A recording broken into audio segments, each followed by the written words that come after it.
My own daughter told me that day. Either sign the house to her husband, or our relationship ends. I'm standing there in my own living room, the one I built with my bare hands 30 years ago, looking at this girl I raised, the one I taught to ride a bike, the one whose scraped knees I bandaged, whose nightmares I chased away. And she's looking at me like I'm nothing, like I'm just some obstacle between her and what she wants. Her husband's standing right behind her, arms crossed, smirking like he's already won. And my hands are shaking so bad I have to shove them in my pockets so she won't see. The August heat is suffocating, coming through those windows I installed myself. And there's this silence that feels like it's crushing my chest, like all the air got sucked out of the room. And I can see in her eyes she's not my little girl anymore. She's someone I don't recognize. Someone who's asking me to choose between everything I worked for and losing her forever. And God help me, I don't know what hurts more. The ultimatum, or the fact that she thinks I deserve it. Before we go any deeper, tell me in the comments, where are you watching from? And what time is it right now? Oh, and don't forget to subscribe because this one's about love, betrayal, and a father's breaking point. I need you to understand how we got here, because this didn't happen overnight. This was 3 years in the making, from the day she brought Derek home and told me he was the one. I remember that afternoon so clearly it hurts. Late September, the leaves just starting to turn, and she's glowing, absolutely glowing when she walks through that door with him. He's got a firm handshake, calls me sir, looks me right in the eye, and I want to trust him. I want to believe my daughter found someone good. But there's something off, something I can't put my finger on, like when you smell rain before the storm hits. My late wife, Martha, used to say I was too protective, that I needed to let Emma make her own choices. And maybe she was right, but Martha's been gone for 8 years now. And I promised her, on her deathbed, I'd look after our girl. So yeah, maybe I was watching him a little too close. Maybe I asked too many questions. But when Derek starts talking about his plans, his business ideas, his vision for the future, everything somehow circles back to money, to what people have, to what he deserves. And when Emma looks at him, she's not seeing what I'm seeing. She's seeing a confident man with big dreams. I'm seeing a guy who's already calculating what he can get. The wedding was beautiful. I'll give him that. I walked her down the aisle at St. Mary's Church, where Martha and I got married 43 years ago. And when I placed Emma's hand in Derek's, I swear I felt Martha's presence there, like she was watching from somewhere. And I hope to God she approved of this because I couldn't shake the dread in my gut. I paid for everything. The venue, the flowers, the reception at the Grandview Hotel, because that's what fathers do, right? You give your daughter the day she's dreamed about since she was 5 years old playing dress-up in your living room. $28,000. Not that I was counting, but yeah, I noticed when Derek's family didn't offer to chip in for anything. His mom showed up in jeans to the rehearsal dinner. His dad spent the whole reception at the bar. But Emma was happy, and that's all that mattered to me. That's all that's ever mattered. The first year was okay. They got an apartment downtown, one of those modern places with exposed brick and floor-to-ceiling windows that cost way too much for what you get. But Derek insisted they needed to be in the city for his networking opportunities. He was working in sales, or trying to, and Emma kept her job as a teacher at Riverside Elementary. Every Sunday, they'd come over for dinner, and I'd cook Martha's pot roast recipe, the one Emma always loved, and we'd sit around that old oak table and talk about their week. Derek always had some excuse for why his latest deal fell through, why his boss didn't appreciate him, why the world wasn't recognizing his potential. And Emma, she'd reach over and squeeze his hand and tell me Derek was going through a transition period, that things would pick up soon. I'd nod and serve more potatoes and keep my mouth shut, because that's what you do when you don't want to lose your daughter. You swallow what you really think, and you smile, and you hope you're wrong. But then the visits got less frequent. Suddenly they were too busy on Sundays, had plans with Derek's friends, people I never met, people Emma never talked about before. When I'd call, Emma would sound distant, distracted, like she was reading from a script. "Yeah, Dad, everything's fine. Derek's working on something big. I gotta go. We'll talk later." Click. And later never came. I'd drive by their apartment sometimes just to see the lights on, just to know my girl was okay.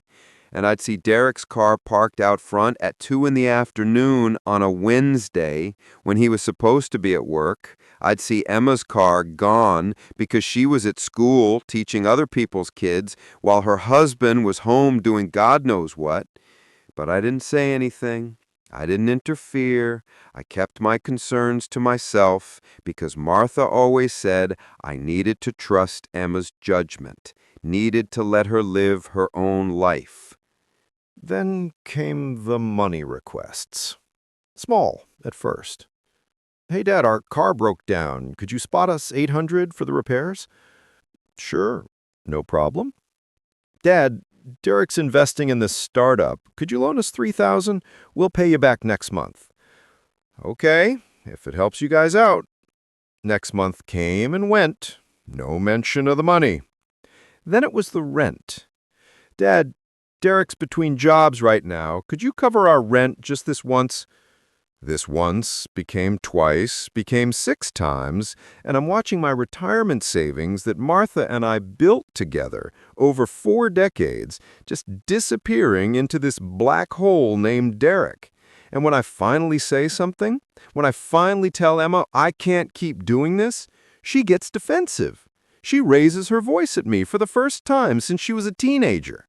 "You don't believe in us. You never believed in Derek. Maybe if you were more supportive, things would be different." And I'm standing there in my kitchen, the phone pressed to my ear, feeling like I just got punched in the stomach because my daughter's choosing her husband's excuses over our relationship, over everything we've been through together. The real kicker came last Christmas. I spent 3 days preparing Martha's recipes: the honey-glazed ham, the sweet potato casserole, the pecan pie Emma used to beg for every year. I set the table with Martha's good china, the stuff we only used for special occasions, lit candles, put on the old jazz records Martha loved. And they showed up 2 hours late, no apology, Derek smelling like whiskey, Emma looking exhausted with dark circles under her eyes that makeup couldn't hide. We sat down to eat, and Derek barely touched the food, spent the whole time on his phone, texting, scrolling, while I'm trying to make conversation with my own daughter who keeps glancing at him like she's waiting for permission to speak. Then he says it, right there at my Christmas table, over Martha's pecan pie. He says, "You know what you should do with this place? Downsize. You're sitting on like $500,000 in equity here. You could sell, give Emma her inheritance early, and help us get on our feet. We've got our eye on this great investment property." And Emma doesn't shut him down, doesn't tell him that's inappropriate.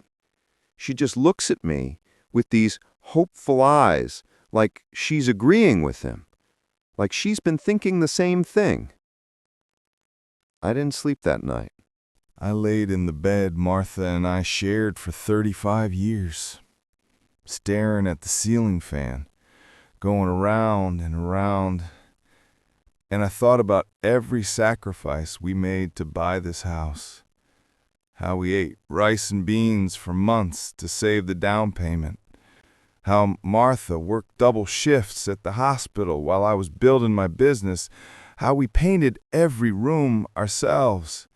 How I installed those cabinets in the kitchen while pregnant Martha handed me tools and made me laugh when I measured wrong.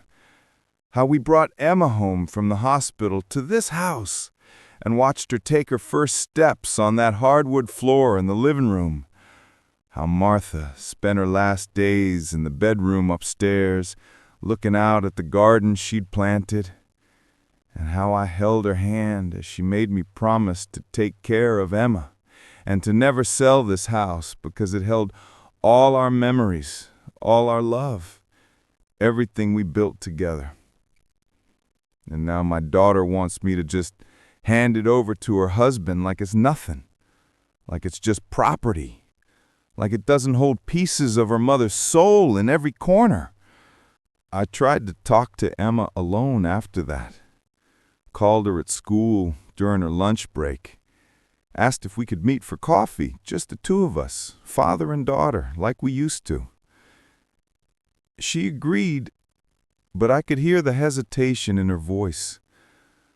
We met at that little cafe on Maple Street, the one with the red awning where I used to take her for hot chocolate after her soccer games when she was 10. She ordered a latte, barely looked at me, kept checking her phone. And I asked her straight out, "Baby girl, are you happy? Is Derek treating you right?" And for just a second, just a flash, I saw something in her eyes. Something sad and lost and scared, but then she blinked and it was gone and her face got hard. "Dad, I know what you're trying to do.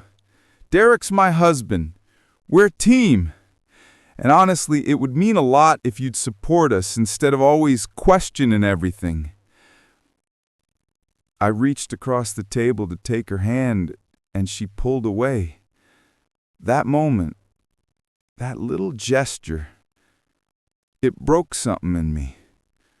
My own daughter pulling her hand away from me like I'm toxic, like I'm the problem. The months after that were torture. She'd send me brief text messages on my birthday, on Father's Day. Generic stuff. "Happy birthday, Dad. Hope you have a good one." Not even a phone call. Not a visit. Derek's doing, I knew. Keeping her away from me, poisoning her mind. But what could I do? Every time I reached out, I was pushing her further into his arms. So I backed off. I gave her space.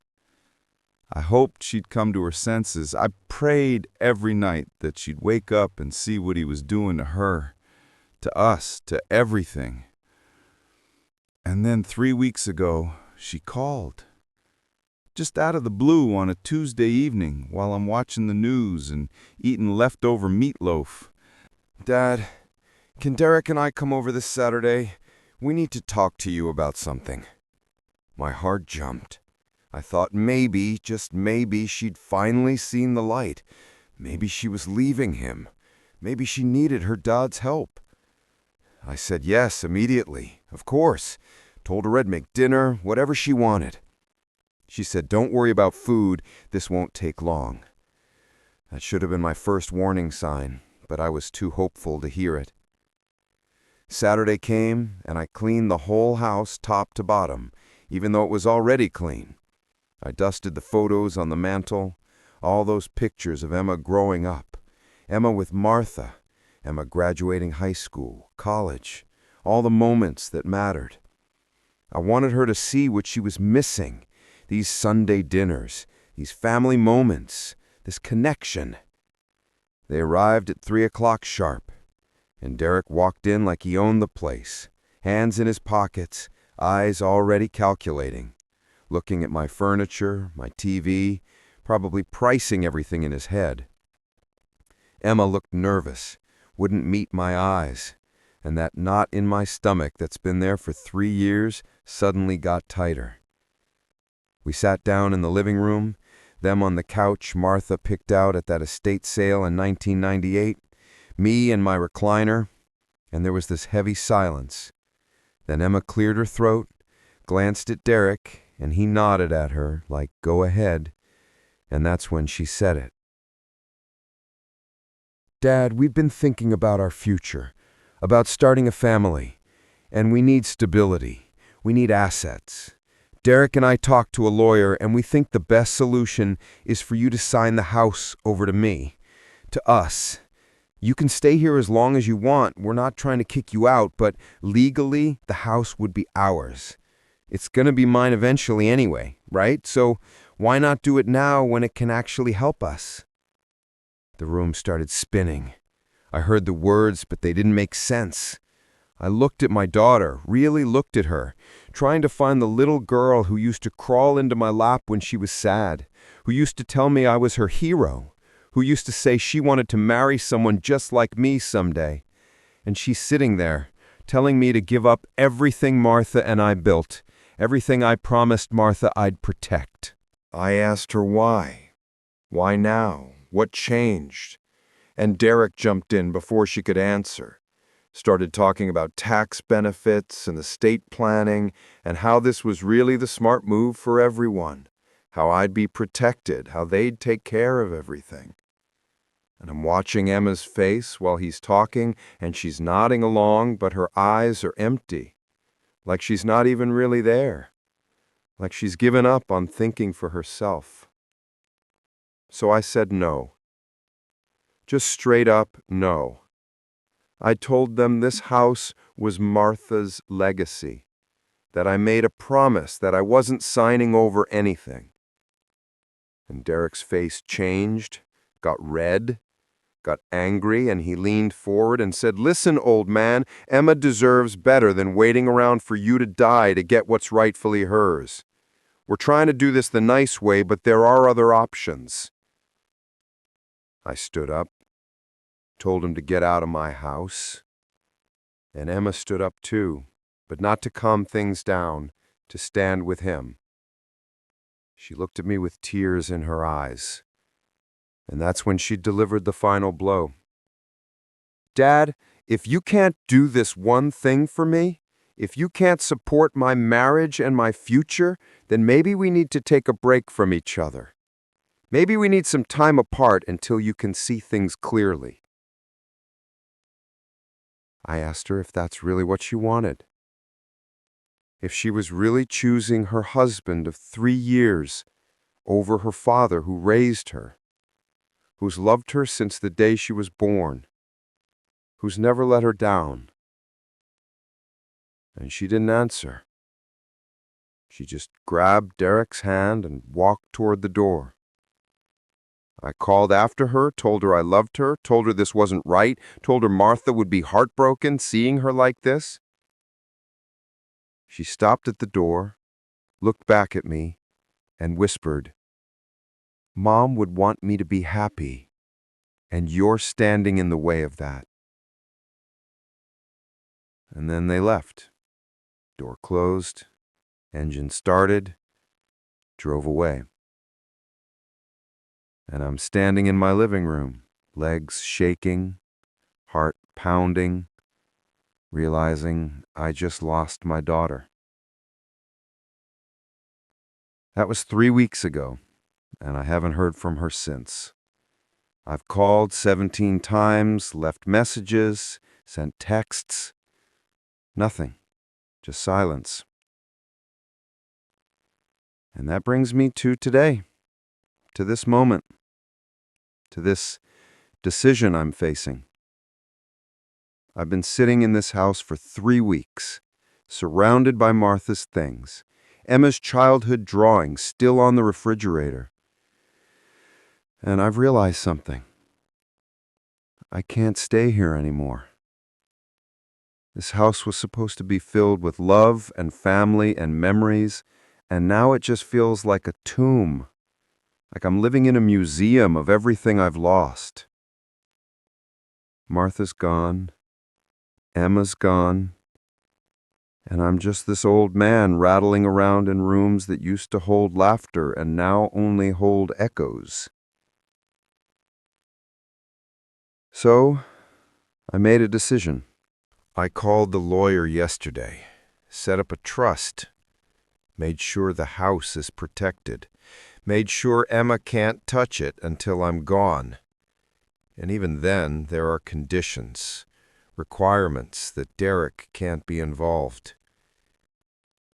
Then I called my brother in Tennessee, the one I haven't talked to in 5 years, because life gets busy and you take family for granted. And I asked if I could come stay with him for a while, figure things out, clear my head. He said yes immediately, said he's got a spare room, said it'd be good to reconnect. And now I'm standing in my bedroom, Martha's bedroom, our bedroom, with a suitcase open on the bed, and I'm packing. Just some clothes, some photos, Martha's wedding ring that I've worn on a chain around my neck since she died. I'm taking one last look around at the walls I painted, the floor I refinished, the window seat where Martha used to read on Sunday mornings. I'm picking up Emma's baby picture from the nightstand, the one where she's laughing at something off camera. Pure joy on her face, back when the world was simple and love was enough. I'm slipping it into my pocket, right over my heart. And I'm walking down the stairs, one hand on the railing I installed, past the living room where we opened Christmas presents, past the kitchen where we ate 10,000 meals together, past the front door where I carried Martha over the threshold 43 years ago. I'm picking up my suitcase, feeling its weight in my hand, feeling the weight of everything I'm leaving behind, everything I'm choosing to walk away from rather than let it be taken from me. My hands are shaking again, but this time it's not from fear or sadness. It's from something else, something stronger. It's from knowing that sometimes love means letting go, even when it destroys you. It's from knowing that I raised my daughter to make her own choices, even if those choices break my heart. It's from knowing that Martha would understand, that she'd tell me it's okay to save myself, to protect what we built, to walk away with dignity rather than be pushed out with hatred.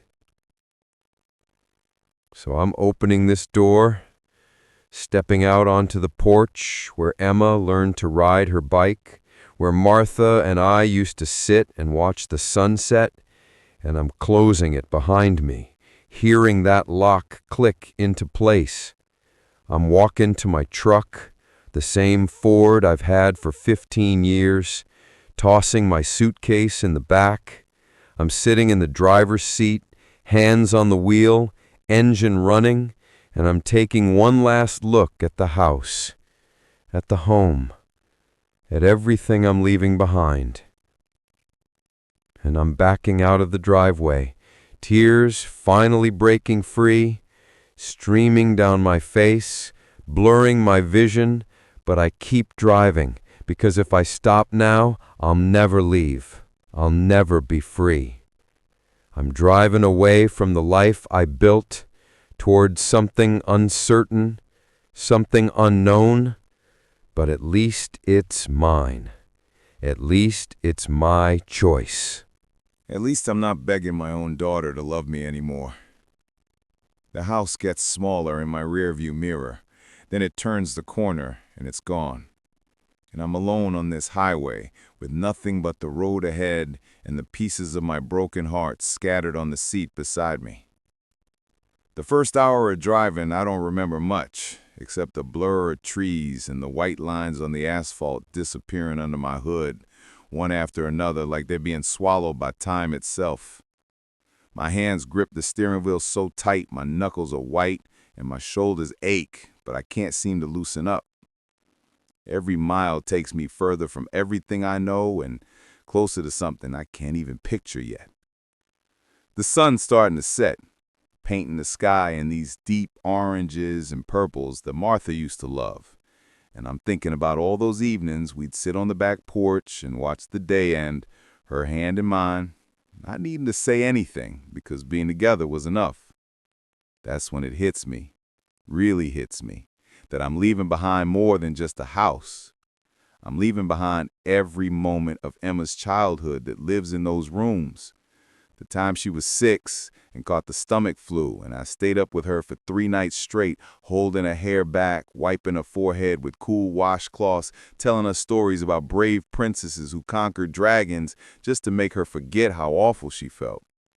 The time she was 13 and some boy at school broke her heart and she came home crying and I didn't know what to say, so I just held her while she sobbed into my shirt and told her any boy who didn't see how amazing she was didn't deserve her tears. The time she graduated high school as valedictorian and gave this beautiful speech about her parents teaching her that education was the key to freedom. And I was sitting in that auditorium ugly crying like a baby while Martha squeezed my hand and whispered, "That's our girl, we did good." All those moments I sacrificed sleep and overtime and my own dreams because being her dad was the most important job I'd ever have. And now I'm driving away from the daughter who used to call me her hero, who used to wrap her little arms around my neck and say, "I love you, Daddy," in that sweet voice that made every struggle worth it. I'm driving away because she looked at me like I was the villain in her story instead of the guy who would have died for her without thinking twice. I pull off at a rest stop somewhere in Virginia, one of those places with flickering fluorescent lights and bending machines that hum too loud and bathrooms that smell like industrial cleaner trying to cover up years of neglect. I sit in my truck for a long time just staring at my phone, at Emma's contact photo that's 3 years old now, from before Derek, when she still smiled at me like I mattered. My thumb hovers over the call button, but I can't do it. Can't be the one to reach out again, can't beg for scraps of attention from my own kid. So I just sit there in the parking lot watching families come and go, watching fathers holding their daughters' hands, watching what I used to have and took for granted, because you always think you'll have more time. You always think love is unconditional until someone puts conditions on it. A cold wind kicks up and rattles my truck, and I realize I'm shivering even though it's not that cold out. It's the kind of shivering that comes from somewhere deeper than temperature. From your bones, from your soul maybe. From the part of you that knows nothing's ever going to be the same again. I grab my suitcase from the back, the wheels making this lonely scraping sound against the pavement as I walk toward the building, and that sound follows me like a ghost, like the soundtrack to the rest of my life, just this endless rolling away from everything I built. I make it to my brother Tommy's place outside Nashville around midnight, and he's waiting up for me, even though he's got to be at his construction job at 6 in the morning. He takes one look at my face and doesn't ask questions, just pulls me into a hug. This big bear hug like when we were kids and I'd skinned my knee or lost a fight or had my heart broken by Jenny Morrison in 10th grade. Tommy's always been solid like that. 6 years older than me, always looking out for his little brother even when I thought I was too grown to need looking out for. He shows me to the spare room. It's small, barely fits a twin bed and a dresser. Nothing like the king-size bed and walk-in closet I had at home. But it's clean and it's safe and it's free from the memories that were suffocating me. I thank him, tell him I won't be long, just need to clear my head, figure out next steps. He waves me off, says, "Stay as long as you need. We're family. That's what we do." And I realize I haven't heard those words in so long. That's what we do. Like, family is supposed to be this automatic thing, this given, not something you have to negotiate or trade houses for. That first week at Tommy's, I barely leave the room, except to use the bathroom and grab some food when he's at work, because I can't face conversation. I can't face Tommy's concerned looks or his wife Linda's gentle questions about Emma. I just lay on that twin bed, staring at the ceiling with the paint peeling in the corner, and I replay every decision I made, every word I said, trying to figure out where I went wrong. Was I too protective? Did I push too hard against Derek? Should I have just kept my mouth shut and let Emma make her mistakes without commentary? But then I think about Martha and what she'd say, and I know she'd tell me I did right by speaking up, by trying to protect our daughter from a man who only saw dollar signs when he looked at our family. Martha had this way of seeing through people's bullshit. She'd have Derek pegged in 5 minutes, but she's not here. And I had to make those calls alone, and maybe I made them wrong. Maybe loving someone means letting them crash and burn and being there to pick up the pieces instead of trying to stop the fire before it starts. But how do you watch your kid run toward a cliff and not try to grab him back? How do you stand by and do nothing when you see the train coming? After a week, Tommy knocks on my door one morning before work and says, "Listen, I know you're hurting, but you can't just lay in bed forever. That's not living, that's just dying slowly." He tells me there's an opening at his construction company. Just basic labor, nothing fancy. But it's work, and work is good for the soul. I start to say no. I'm 62 years old. I ran my own electrical business for 30 years before I sold it and retired. I don't need to be hauling lumber for minimum wage. But then I realize, what else am I going to do? Sit in this room and rot? Wait for a phone call that might never come? So I say yes, I'll take it. And 2 days later, I'm on a job site with guys half my age who look at me like I'm their grandpa, but they're decent about it. They show me the ropes. They include me in their lunch breaks, even though I don't have much to add to their conversations about video games and dating apps and music I've never heard of. But it feels good to use my body again, to feel my muscles ache at the end of the day from honest work, to come back to Tommy's place exhausted and shower and eat and fall asleep without laying awake for hours thinking about everything I lost. The physical pain becomes this weird kind of medicine for the emotional pain. Like if my back hurts enough, I can't feel my heart breaking quite as much. 3 weeks in, and I've saved up enough for a deposit on my own place. Nothing fancy, just a studio apartment above a diner or on the outskirts of town. It's got wood floors that creak when you walk, and a kitchenette that's basically a hot plate and a mini fridge, in a bathroom where the shower head only works if you hit it at the right angle. But it's mine. My name on the lease, my key in the door, my space to figure out who I am when I'm not Emma's dad or Martha's husband, or the guy who built that beautiful house on Maple Street. I buy some furniture from Goodwill, a couch that sags in the middle, a small table with mismatched chairs, a bed frame that squeaks but holds my weight. I hang up one picture, just one, of Martha and Emma and me at the beach when Emma was maybe 8 years old, all of us sunburned and sandy and laughing at something the camera didn't catch. That's it. That's all I can handle right now. One reminder of what used to be without drowning in what's gone. Eating dinner alone is the hardest part. I make simple stuff, pasta, sandwiches, canned soup, nothing that requires much thought or effort.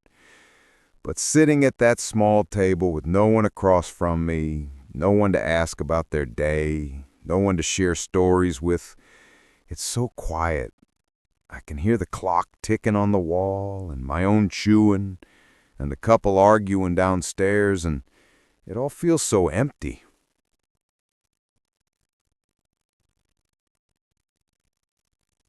I think about all those Sunday dinners I cooked, all those meals around that oak table, how I took for granted the sound of Emma's voice. Even when she was bringing Derek and tension into my house, at least she was there. At least I could see her, could hear her laugh, could pretend everything was going to be okay. Now, I eat in silence, and I wonder if she thinks about me at all. If she misses the pot roast. If she remembers how I used to cut her sandwiches into triangles because she said they tasted better that way. If any of those 25 years of being her dad matter anymore, or if Derek's erased me completely, made me the villain in their story, the obstacle who wouldn't just hand over everything and disappear quietly. I don't know why, but I do. Maybe because he reminds me of my dad, who died 20 years ago, but had that same weathered face, same kind eyes that had seen too much life to judge anyone for their struggles. Charlie doesn't ask for my story, just starts telling me his, about his wife who passed 15 years back, about his son who moved to California and calls twice a year if Charlie's lucky, about learning to be alone without being lonely. He says loneliness is a choice, solitude is a gift. You just got to figure out which one you're living in. And I don't really understand what he means at first. But over the weeks, sitting with Charlie most mornings before work, I start to get it. Loneliness is sitting in that apartment wishing Emma would call, wishing things were different, wishing I could go back and fix whatever I broke. Solitude is accepting that I can't control her choices, can't make her love me the way I love her. Can only control my own peace and my own path forward. It's a hard lesson, maybe the hardest I've ever had to learn, that you can do everything right and still lose, that love doesn't guarantee anything except heartbreak when it's not returned. One Saturday, I'm walking through this farmer's market downtown, not really shopping, just walking, and I see this woman selling homemade pies. And she looks so much like Martha from behind that my heart stops. Same blonde hair, same way of standing with one hip cocked, same hands that move gracefully while she's talking to customers. But when she turns around, it's not Martha. Of course it's not. Martha's been gone 8 years, and no amount of wishing brings people back. This woman is younger, maybe late 50s, and she's got kind eyes. And when she catches me staring, she smiles and says, "You look like you need some pie." I buy an apple pie, Martha's favorite, and the woman, her name's Ruth, asks if it's for a special occasion. And before I can stop myself, I'm telling her it was my wife's favorite, that she passed away, that I'm trying to figure out how to live without her, and without my daughter who's chosen her husband over me. Ruth listens. Really listens. Doesn't interrupt or offer platitudes, just nods and says, "Grief is strange. It comes in waves. Sometimes you're okay, and sometimes you're drowning." She tells me she's a widow too. Lost her husband to cancer 6 years back. Had to rebuild her whole life from scratch. She says the pie business saved her, gave her something to focus on. Something to create when everything else felt like it was falling apart. We talk for almost an hour, right there at her booth while other customers come and go. And when I finally leave, she says, "Come back next week. I'll save you a slice of peach. It's even better than the apple." I do go back the next week and the week after that. And pretty soon, Ruth and I are having coffee after the market closes. And it's not romantic, nothing like that. I'm not ready for that, and I don't think she is either. It's just two people who understand loss, who don't need to explain the empty spaces in their lives because they both have them. She tells me about her kids who live nearby but are busy with their own families, how she sees them but feels disconnected, like she's watching their lives through glass. I tell her about Emma, about the house, about Derek, and she says something that sticks with me. She says, "Pride is love's ugly cousin, shows up uninvited and ruins everything." Maybe Emma's too proud to admit she was wrong. Maybe Derek's got her convinced that backing down means weakness. Maybe you got to be the bigger person and reach out first. But I shake my head. Tell her I've reached out 17 times, left messages, sent texts. I can't be the only one trying. Ruth nods, says, okay. Then you wait. But while you're waiting, you live. You don't just exist in this holding pattern hoping she comes back. You build something for yourself. You find reasons to get up in the morning that have nothing to do with her. So I do. I start taking woodworking classes at the community center on Tuesday nights, something I always wanted to learn but never had time for when I was running my business and raising Emma and taking care of Martha. I'm terrible at it at first. My joints don't line up right, my measurements are off, I ruin more wood than I shape. But slowly, piece by piece, I get better. I make a small jewelry box, nothing fancy, but the lid fits and the hinges work, and when I sand it down and oil the wood, it actually looks like something someone made on purpose instead of by accident. My teacher, this young guy named Marcus, who's got more patience than anyone I've ever met, says I've got good hands for this work. Steady, careful. And I think about all the years I spent working with electrical wire, with circuits and voltages, with my hands in walls and attics and crawl spaces. How those hands built our house, built our life. Now they're building something new, something smaller, something just for me. Winter comes, and with it, this cold that settles into your bones and won't leave. The apartment's heating is spotty at best, and I spend nights wrapped in blankets Ruth gave me, thick quilts her grandmother made that smell faintly of lavender and old fabric and comfort. The holidays are brutal. Thanksgiving I eat at Tommy's with his family, and it's nice. Linda makes a great turkey, and their kids are sweet and funny. But I keep looking at the empty chair where Emma should be, where she used to sit and steal rolls off my plate when she thought I wasn't looking. Christmas is worse. I work a double shift at the construction site, overtime pay, anything to avoid sitting alone in that apartment, watching It's a Wonderful Life, and remembering how Emma and I used to watch it every Christmas Eve with hot cocoa and Martha's cookies. I think about her constantly. Wonder if she's thinking about me, if she's missing our traditions, if Derek even lets her talk about me, or if I become this forbidden subject, this person who used to exist but doesn't anymore. On Christmas night, I almost call her, my finger hovering over her number. But then I remember her face when she walked out of my house, that cold determination, those eyes that looked at me like I was the enemy. And I can't do it. Can't give her the satisfaction of knowing I'm still hoping, still waiting, still the pathetic dad who can't let go. January brings this weird sense of acceptance. Not peace exactly, but acceptance. I accept that Emma might never call. I accept that Derek won. I accept that the house I built with Martha is going to fall into someone else's hands eventually, and there's nothing I can do about it except make sure my legal protections are in place. I accept that I'm 63 years old starting over, in a studio apartment above a diner. And that's okay. That's not failure, that's survival. I keep working, keep doing woodworking, keep having coffee with Ruth and breakfast with Charlie. I start reading again, something I haven't done in years. Just books from the library, about everything and nothing. History, fiction, memoirs of people who've lived bigger and smaller and stranger lives than mine. I find out I like biographies. Like reading about how other people survived their disasters.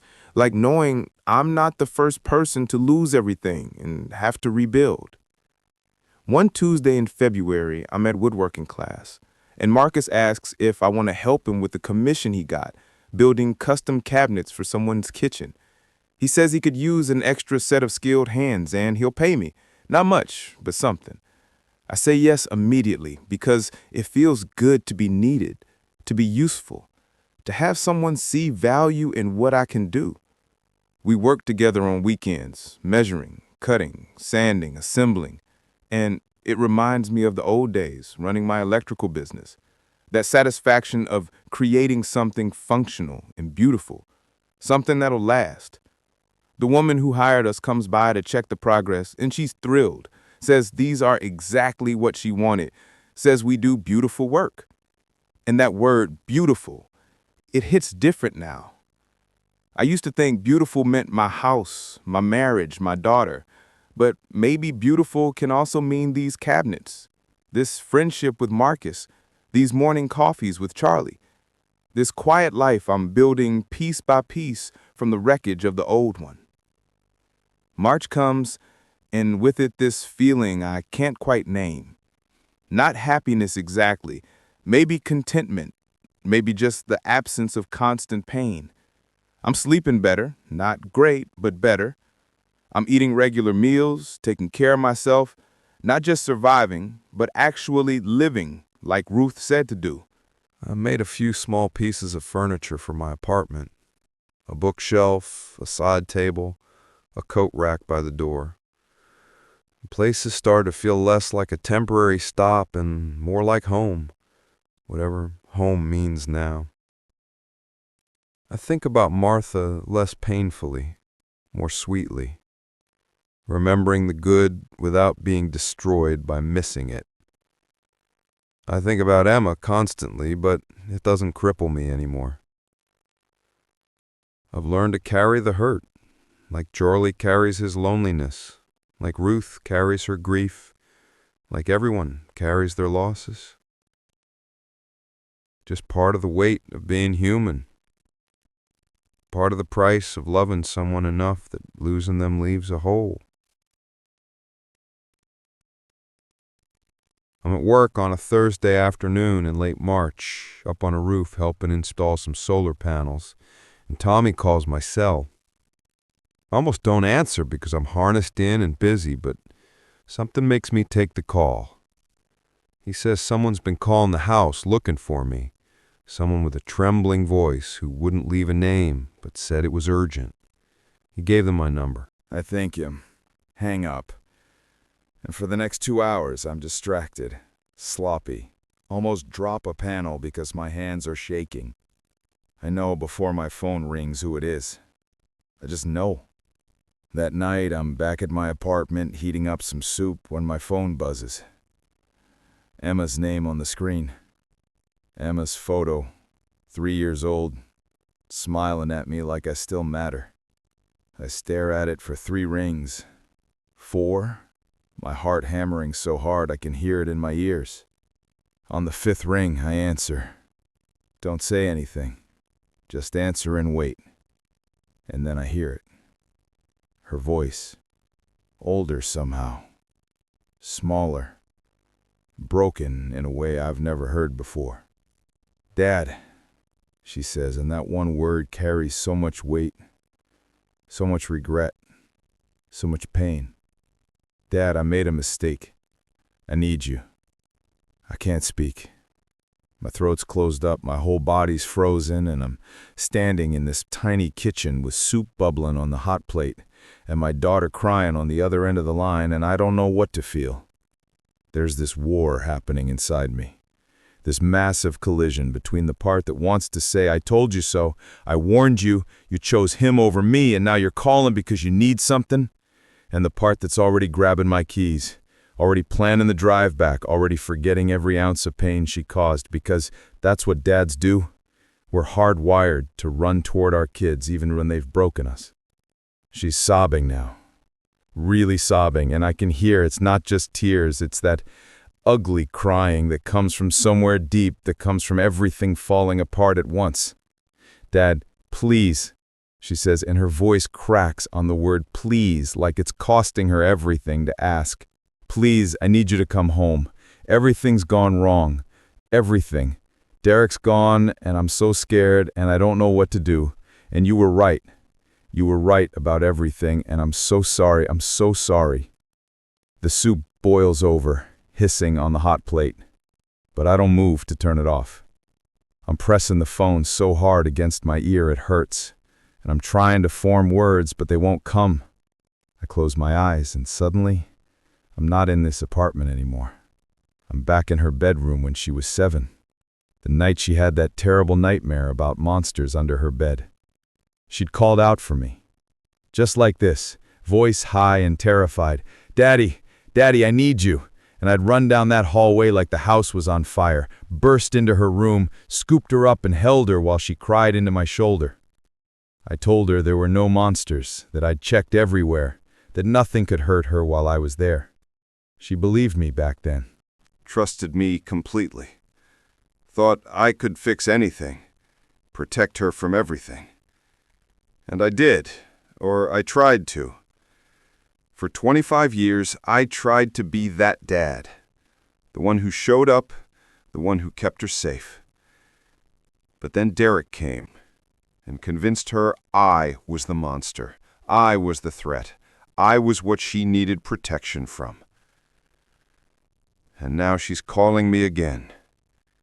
Same terrified voice, same desperate need. And I'm supposed to what? Just forget? Just pretend the last 4 months didn't happen? Just pretend she didn't choose a man who wanted my house over the father who gave her everything? Emma, I finally managed to say. And my voice sounds strange, hoarse, not like mine. Emma, what happened? Where's Derek? She takes this shuddering breath and starts talking fast, words tumbling over each other like she's afraid if she stops, I'll hang up. She tells me Derek left 3 days ago, just packed his stuff and walked out. Said he was done, said she was too weak, too attached to her pathetic father, said he'd found someone else, someone who understood ambition, someone who wasn't weighed down by family baggage. She tells me he cleaned out their bank account, maxed out her credit cards, left her with nothing but bills and a lease she can't afford, and this crushing realization that everything I tried to warn her about was true. She tells me she lost her job at the school because she'd been missing too many days, too distracted, too caught up in Derek's schemes and his moods and his constant demands. She tells me she tried to call me so many times over the last 4 months, but Derek wouldn't let her, would check her phone, would stand behind her when she was texting, would make her choose between him and me over and over until she was so worn down she didn't even know who she was anymore. And I'm listening to all this, hearing my daughter describe what sounds an awful lot like emotional abuse, and I feel this rage building in my chest, this pure fury at this man who took my bright, confident, beautiful daughter and turned her into this scared, broken person on the phone. But underneath the rage, there's something else, something that hurts worse, and it's the knowledge that I wasn't there. That for 4 months, while she was going through hell, I was in Tennessee, building furniture and drinking coffee with Charlie and convincing myself I was okay with losing her. What kind of father does that? What kind of father walks away? I know, the arguments. I know she made her choice. I know I couldn't force her to see what Derek really was. I know sometimes you have to let people hit rock bottom before they'll accept help. But knowing all that doesn't make it easier. Doesn't make me feel less like I failed her when she needed me most. Where are you right now? I ask. And I'm already moving, already unplugging the hot plate, already grabbing my jacket. Are you at the apartment? She says no, the apartment's gone. She got evicted 2 weeks ago. She's been staying on her friend Kelly's couch, but she can't stay there anymore. Kelly's boyfriend is uncomfortable with it. She doesn't know where to go, doesn't know what to do. And then she says the thing that completely destroys me. She says, "Dad, can I come home? Please? I know I don't deserve it. I know I ruined everything. But I don't have anyone else. You're all I have left." I sit down hard on the edge of my bed, my legs suddenly unable to hold me up. Home. She wants to come home. But home doesn't exist anymore, not the way she remembers it. That house on Maple Street is locked up, protected by legal documents and trusts, and I'm living in a studio apartment 7 hours away with barely enough room for myself, let alone a broken-hearted daughter who needs her dad to fix what she couldn't see was already broken. But even as I'm thinking all this, even as I'm calculating the logistics and the complications and the sheer impossibility of it all, I'm saying yes. Yeah, baby girl, I hear myself say. And I haven't called her that in years, not since she was little and would climb into my lap and make me read the same story 5 times in a row. Yeah, you can come home. Where are you exactly? Give me the address. I'm coming to get you. She gives me Kelly's address, somewhere in the city, about 6 hours from where I am now. And she's crying harder, but differently, not the desperate sobbing from before, but this kind of relieved crying, like she's been holding her breath for months and can finally exhale. I tell her to pack whatever she has, to be ready, that I'll be there as soon as I can. She says, okay, says thank you, says I love you, Dad, in this small voice that takes me right back to when she was 3 and learning to say the words, practicing them over and over. I love you, Daddy. I love you, Daddy. Like it was the most important thing she'd ever learned. I hang up and sit there for a long moment, just breathing, just trying to process what just happened, what I just agreed to, what this means. Then I'm moving, grabbing my suitcase, the same one I packed 4 months ago, throwing in clothes and toiletries, and that photo of the 3 of us at the beach. I text Tommy, tell him I have to go, family emergency, I'll explain later. I text Marcus, tell him I can't make it to the cabinet install this weekend, something came up. I think about texting Ruth, but decide I'll call her from the road. She'll understand. She always understands. Within 20 minutes, I'm in my truck, engine running, GPS set for Kelly's address, and I'm pulling out of the parking lot at 11:30 at night to drive 6 hours to pick up the daughter who destroyed me. And the weird thing is, I'm not even questioning it. I'm not weighing pros and cons. I'm not protecting myself or setting boundaries or any of that healthy stuff everyone says you're supposed to do. I'm just going because she called, because she needs me, because at the end of the day, she's my kid, and that trumps everything else, even my own pain, even my own pride, even my own sense of justice. The drive is long and dark, and I've got too much time to think. I think about all the times I carried Emma on my shoulders when she was little, her hands in my hair, her laughter echoing in my ears as I'd pretend to be a horse or a monster or whatever she wanted that day. How she'd wrap her arms around my head and squeeze tight and say, "Higher, Daddy, go higher." Never scared, always trusting I wouldn't let her fall. I think about teaching her to ride a bike in the driveway, running behind her with my hand on the seat, and that moment when I let go and she kept pedaling, kept going, didn't even realize she was doing it on her own until she looked back and saw me standing there 50 feet away cheering. The look on her face, that pure joy mixed with disbelief, like she couldn't believe she'd done it, couldn't believe she was flying. I think about her first day of kindergarten when she cried and held onto my leg and I had to peel her off and hand her to the teacher, and how I sat in my truck in the parking lot for an hour afterwards because I couldn't handle leaving her, couldn't handle knowing she was in there scared without me. Martha called me ridiculous, said she'd be fine, said I was the one who couldn't let go. She was right. I've never been good at letting go. I think about her teenage years, the fights we had, the door slams, and the I hate yous that she'd apologize for an hour later, coming downstairs with red eyes saying she didn't mean it. She was just frustrated. She was just trying to figure out who she was. I always forgave her instantly, always pulled her into a hug, Always told her we're gonna fight sometimes, but I'll always love you. Nothing you say will ever change that. And I meant it. I still mean it. Even after everything with Derek. Even after she chose him over me. Even after those 4 months of silence. I love her. It's not even a choice. It's just a fact. Like breathing, like gravity, like the sun coming up. You can't choose not to love your kid.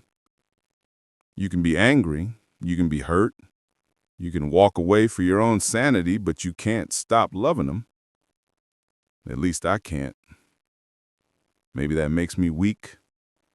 Maybe that makes me a fool.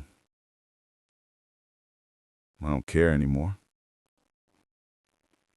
Around 3 in the morning, I pull into a gas station somewhere on I-40, fill up the tank, grab a coffee that tastes like burnt rubber, but I drink it anyway because I need to stay awake. There's a guy at the next pump, younger guy, maybe 30s, and he's got a car seat in the back of his SUV, a little kid asleep in it. He catches me looking and smiles this tired smile and says, "Kids, man, they don't tell you how hard it gets." I nod, say, "Yeah, they don't." And he laughs and says, "But worth it though, right?" And I want to tell him the truth, that I don't know anymore, that my kid just broke my heart and I'm driving through the night to save her anyway, that worth it is more complicated than anyone tells you when they're handing you that baby in the hospital for the first time. But I just say, yeah, worth it, because what else do you say to a stranger at a gas station at 3 in the morning? He drives off and I stand there in the fluorescent lights watching his tail lights disappear, and I wonder if his kid will grow up to break his heart too. If that's just what kids do. If that's just the price of admission for this whole parenting thing. I get back in the truck and drive. The highway empty except for semis and the occasional night owl like me. And I think about what I'm gonna say when I see her. Do I hug her first? Do I demand explanations? Do I tell her how much she hurt me, or do I just swallow it and be grateful she came back at all? I practice conversations in my head, try out different approaches, but none of them feel right. Everything sounds either too harsh or too soft, either like I'm punishing her or enabling her, and the truth is, I don't know what the right response is. I don't have a manual for this. Martha would know. Martha always knew how to balance the love and the accountability, how to make Emma feel safe while still teaching her consequences. But Martha's not here, and I'm winging it, same as I've been winging it for 8 years, trying to be both parents and failing at both. I pull up to Kelly's apartment building at 5:45 in the morning, the sky just starting to lighten, that gray-blue color that comes before sunrise. It's a rundown building in a part of town I wouldn't want my daughter walking alone at night, with cracked sidewalks and graffiti on the dumpsters and bars on the ground floor windows. I text Emma that I'm here, and within 2 minutes, she's coming out the front door, and I get my first look at her in 4 months, and my heart just shatters. She's lost weight. Too much weight.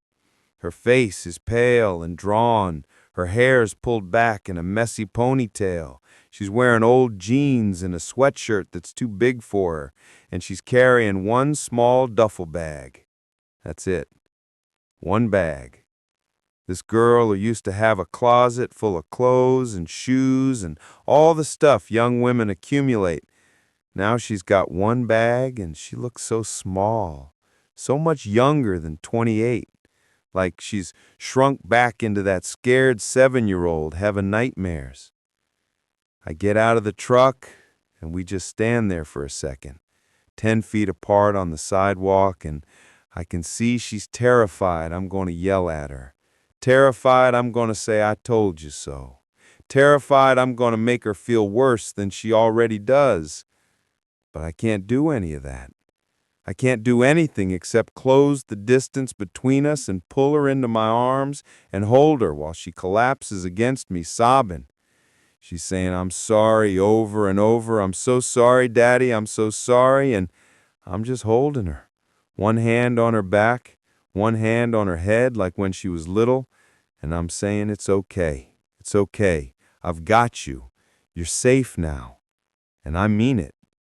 Whatever anger I had, whatever hurt I've been carrying, it all just evaporates in that moment because she's my daughter and she's hurting and nothing else matters. We stand there in the pale morning light, her crying into my shoulder, me holding her together because that's what I do, that's what I've always done. And over her head I can see the sun starting to rise, painting the sky in soft pinks and golds. And I think about how many sunrises I've seen, how many mornings I've woken up without her, and how this morning feels different. Feels like maybe something's ending and something else is beginning. After a while, she pulls back, wipes her face with her sleeve, and looks at me with these red, swollen eyes that are so much like Martha's it physically hurts. "I don't know how to make this right," she says. "I don't know how to fix what I broke." And I tell her the truth. I tell her she can't fix it. Not right away. That some things take time to heal. The trust has to be rebuilt brick by brick. But I also tell her I'm willing to try, willing to figure it out together, willing to help her get back on her feet. She nods, picks up her bag, and I take it from her, put it in the truck bed, and we climb in. The drive back to Nashville is quiet at first. She's exhausted, emotionally drained, and she falls asleep against the window within the first hour. I keep glancing over at her, checking she's really there, really real, not some dream I'll wake up from. Her face is peaceful when she sleeps, young again, without all the stress and pain she's carrying when she's awake. And I remember all those nights I'd check on her when she was a baby, when she was a toddler, when she was a teenager, just standing in her doorway, watching her sleep, making sure she was breathing, making sure she was okay. When she wakes up a few hours later, the sun's fully up, and we're passing through the mountains, all green and misty and beautiful. She looks out the window for a while, then turns to me and says, "Tell me about your life. Tell me what you've been doing." So I do. I tell her about Tommy, about the construction work, about the apartment above the diner. I tell her about Charlie and Ruth and Marcus and the woodworking classes. I tell her about learning to be alone, about rebuilding myself piece by piece, about finding small joys in simple things. And she listens, really listens, and I can see something shifting in her face, some realization dawning. When I'm done, she's quiet for a long moment. Then she says, "You built a whole life without me." And there's this pain in her voice, this grief, like she's just realizing what she gave up, what she missed. I tell her, yeah, I had to. Had to figure out how to keep going when she was gone. But I also tell her there's room in that life for her now, if she wants it, if she's willing to put in the work to earn back what we lost. She starts talking then, really talking, telling me everything. About how Derek changed after they got married, got controlling, got mean, how he'd put her down constantly, tell her she was stupid, ungrateful, lucky he put up with her, how he isolated her from her friends, made her feel like I was the enemy, convinced her that asking me for the house was the test of whether she really loved him, how she knew it was wrong, knew she was losing herself, but felt so trapped, so beaten down, so convinced she'd made her bed and had to lie in it. How the day she walked out of my house, she cried for hours in their car while Derek celebrated, called his friends, made plans for what he'd do with the property. How she realized that day that he never loved her, just saw her as a means to an end. But by then, she was too proud to admit I was right, too ashamed to come back. How she thought about calling me 1,000 times, but couldn't find the words, couldn't face me, couldn't handle the disappointment she knew I'd feel. And I'm listening to all this, hearing how my daughter suffered, hearing how she knew. And I don't say I told you so, because what good would that do? She's already punished herself more than I ever could. We pull into Nashville around 2 in the afternoon, and I take her to my apartment. She looks around at the small space, the secondhand furniture, the single picture on the wall, and I can see she's trying not to cry. "This is what I did to you," she says. "I made you give up your home, your life, everything." I shake my head, tell her no. I chose to leave. Chose to protect what Martha and I built. Chose my own dignity over being manipulated. But I also tell her it wasn't all bad, that I learned things about myself, found strength I didn't know I had, met people who became important to me. She sits on the sagging couch, looks tiny in it, and says, "Can I stay here, just until I figure things out? I'll get a job, I'll pay rent, I won't be a burden." And I tell her, of course, we'll figure it out. We'll make it work. The apartment's small, but we'll manage. We're family. That's what we do. The next few weeks are an adjustment. Emma sleeps on the couch, works with me at temp agencies to find work, slowly starts putting herself back together. We eat dinner together every night, at that small table, talking about our days, rebuilding the connection we lost. It's not easy. There are moments of tension, moments where the past comes up, where we have to hash out the hurt and the anger and the disappointment. She apologizes a lot, more than she needs to. And I keep telling her, apologies are good, but action is better. Show me you've learned. Show me you've grown. And she does. She gets a job at a daycare, not teaching yet, but working with kids, saving money, seeing a therapist to work through what happened with Derek. She's different now. Quieter, more thoughtful, less sure of herself, but also more genuine. The glossy confidence Derek brought out in her is gone, replaced by something more real, more humble, more like the girl I raised. One Sunday, we drive back to the old neighborhood. Not to the house, but just to drive past it. Emma wanted to see it, wanted to face it, wanted to remember what it meant. We park across the street and look at it, sitting there in the afternoon sun, looking exactly the same as the day I left. The garden's overgrown, no one's been taking care of it, and I feel this pang of sadness for Martha's flowers, for all the work she put into that yard. Emma's crying quietly, saying she's sorry for what she asked me to do, sorry for putting Derek above our family, sorry for not seeing what she had until it was gone. I tell her I understand, tell her we all make mistakes, tell her the important thing is learning from them. She asks if I'll ever move back in, if we could live there together, fix it up, make new memories. And I tell her honestly I don't know, that maybe someday, but right now that house represents everything we lost, and I need time before I can face living in those rooms again. She nods, understands, and we sit there together, just looking at the life we used to have. Both of us older now, sadder, wiser, but together again, and that's something. Months pass and things get easier.